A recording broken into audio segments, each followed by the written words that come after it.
As you walk through the streets of Barcelona, it's impossible not to feel the weight of history. In the heart of Catalonia, a monumental work rises, as alive as the region's own national identity, the Sagrada Familia. Its spires reach for the heavens, a testament to faith and architectural genius. But behind its breathtaking beauty lies a silent struggle. A story rarely told: the battle between faith, art, and a powerful sense of nationhood. This is the story of Antoni Gaudí, the architect who turned stone into prayer, and of Catalonia, a region whose search for autonomy was shaped by the very art it created. To understand Gaudí, we must first understand the land that birthed him. In the 19th century, Catalonia was undergoing a profound cultural rebirth. The Industrial Revolution had brought wealth and smokestacks to Barcelona, transforming it into a hub of commerce. But this newfound prosperity reignited something deeper: a long-dormant nationalist consciousness. A movement known as the Renaixenca, or rebirth, swept through the region. Its goal was to revive the Catalan language, literature, music, traditions that had been suppressed for centuries by Madrid's centralizing power.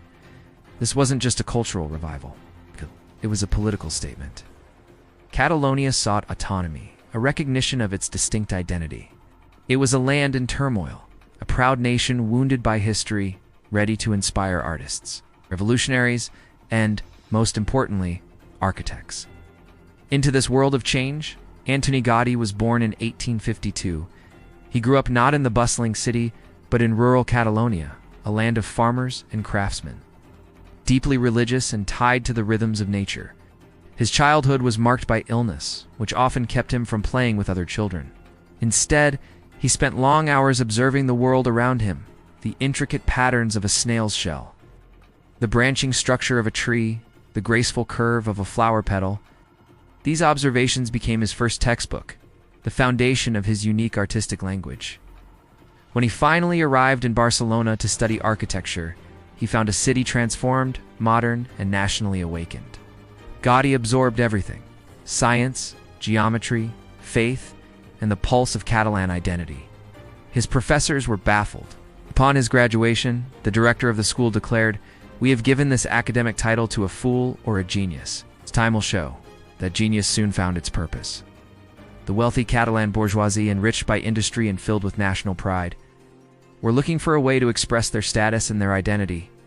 They wanted an art that was theirs, not an imitation of styles from Madrid or Paris. This gave rise to Catalan Modernism. It was more than just an aesthetic. It was a political proclamation. It rejected the rigid academic styles favored by the Spanish state and instead embraced organic forms, vibrant colors, and traditional Catalan crafts like forged ironwork and ceramic tiles. Modernism was the visual manifestation of Catalan identité, innovative, daring, and deeply connected to its roots.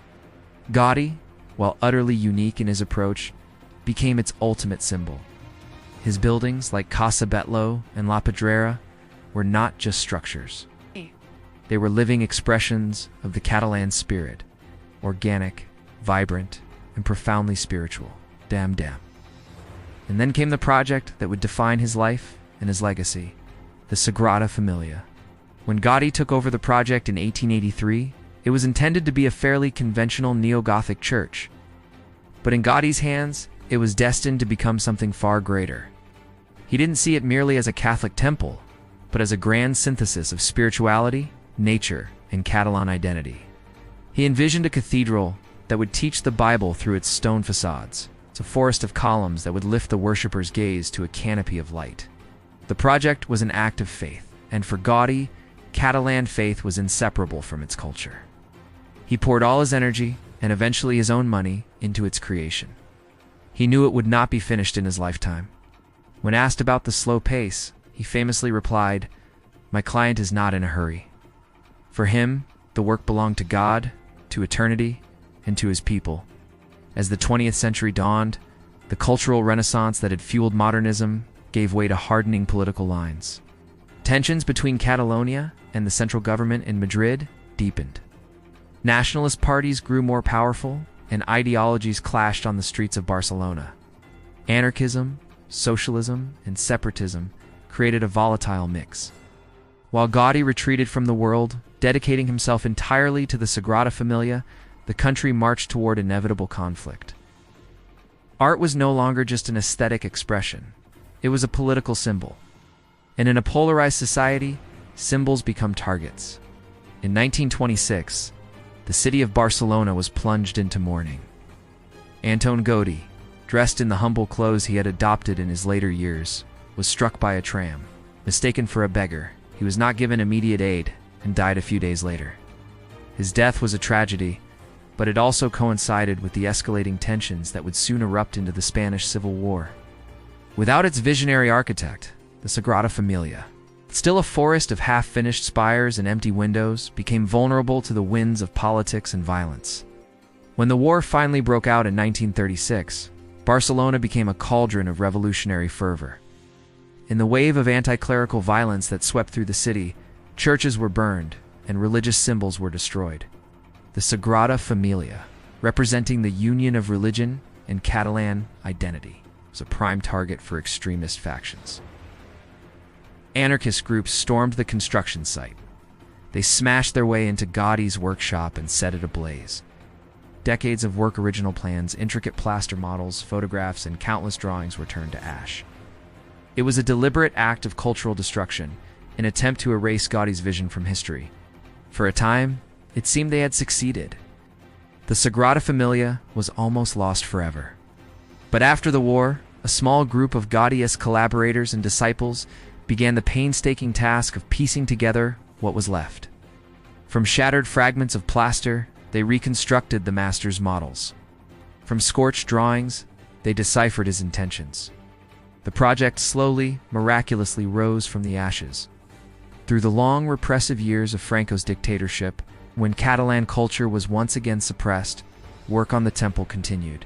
It became a quiet, stubborn act of defiance.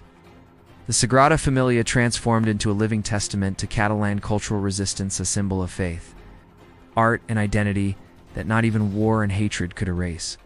Today, its construction continues, funded by millions of visitors from around the globe who come to stand in awe of its beauty. It is more than just an architectural marvel. It is the legacy of a people. The Sagrada Familia is a prayer carved in stone and light, a cry of identity that echoes through the generations. Gaudí's magnificent work remains a powerful reminder that when art carries the soul of a people, it can never truly be destroyed. Thanks for watching. If you enjoyed this story, please like, share, and subscribe for more dives into the hidden histories behind the world's greatest art.